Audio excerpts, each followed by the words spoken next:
Казан тимир юл вокзалында жиңу поезды мемориаль составын Коршы олы тантанасы узды. Толырак мәгълүмат хәбәрчебез язмасында. Татарстанга жиңу поезды мемориаль составы килде. Ул Зөя утрау шәһәрчеге файдалануга кертүнең 80 еллыгына багышланган.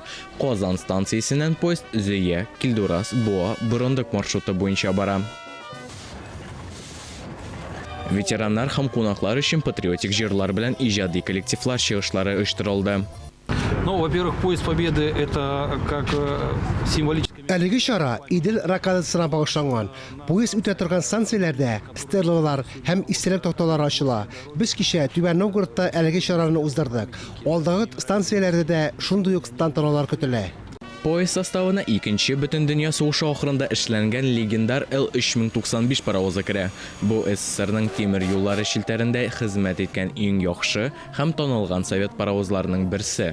Заманында аны эшләгән конструкторларын Сталин премиясе белән бүләкләгәннәр. Безнең оешмабыз миллионга якын кешене берләштерә республикада. 55 безнең оешмабыз бар районнарда, урыннарда яме. Безнең төп юнәлешебез ул өлкәннәр арасында алып бару һәм яшьләр арасында тәрбия эшен алып бару. Менә бүген безнең митингта безнең үзебезнең активистлар катнаштылар. Алар аерылып торалар иде, алар диеп торалар, алар елмаеп торалар. Безнең эшебез ул кирәкле эш һәм ул яшьләр арасында тәрбия өлкәсендә үзебезнең өлешебезне кертү өлеше дип саныйбыз. Чараны уздыру вакытында платформаларда хәрби техниканың күргәзмә үрнәкләре һәм истәлекле даталы плакатлар урнаштырылды.